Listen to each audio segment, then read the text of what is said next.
Okay, so in previous videos I was talking about the starter motor button and how to attach it, and I couldn't work it out then because the starter motor assembly was attached to a plate and it's kind of angled. So if you recall, I was trying to work out how to fit this.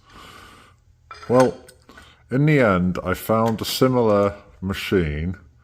It was on an auction site somewhere, and I saw the picture there on the picture of said machine that the assembly was mounted to the fairing in the current configuration that you see now.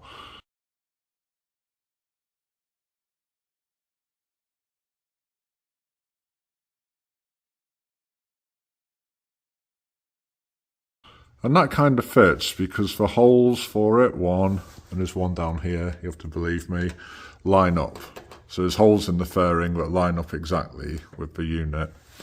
And also, I noticed the assembly, the button assembly, was attached to the plate with these hokey screws that were way too small.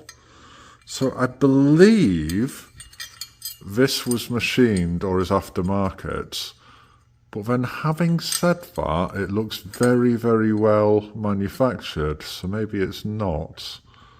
So anyway, for now, it's here. If you have any opinions on that, let me know. Okay, moving on. I've put the fairing on, so you can just see what the thing looks like. It looks kind of cool. But let's take that off and look at another problem.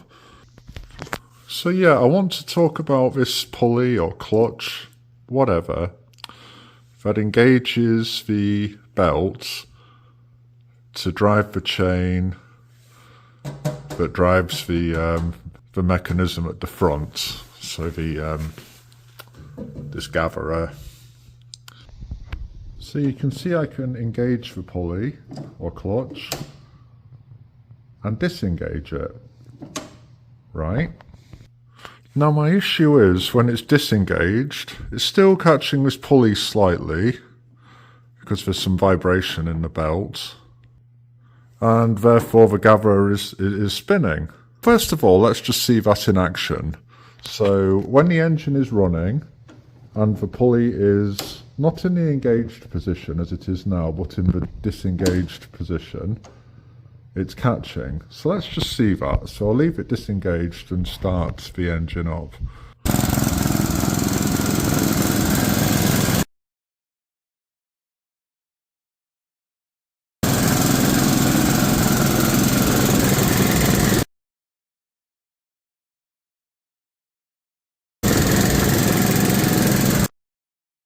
So what I'm about to do now is stick a piece of wood into the front of the snowblower to stop the rotating snow gatherer to see if the cogs continue spinning or otherwise. Yes, this is very dangerous, but at the same time, give your balls a tug.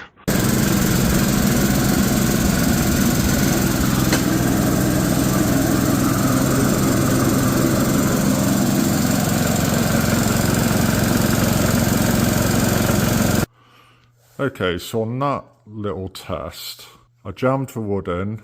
The impeller stops, obviously. No, okay, let's get the terminology right. So I'm calling this thing, my hand's on now, the gatherer, the snow gatherer, and this thing is the impeller. So the snow gatherer stopped, the impeller was still running. I think that's okay, because when you hit something hard, like a piece of wood for example, this thing should keep running. Because if it just stops dead, it's going to like rip the teeth off here. So I think this unit, this thing, is doing its job properly.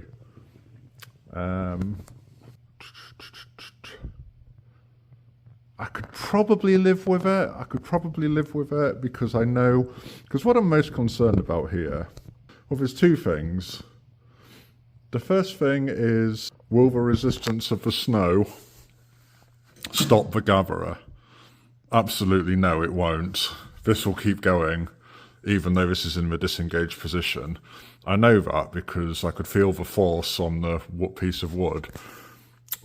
The second thing, and this is more of a and yeah, I can live with that. If the gatherer still turns, really, who cares? It's not ideal, but I can live with it. The second thing I was more concerned about was, would this thing, these cogs, just stop dead?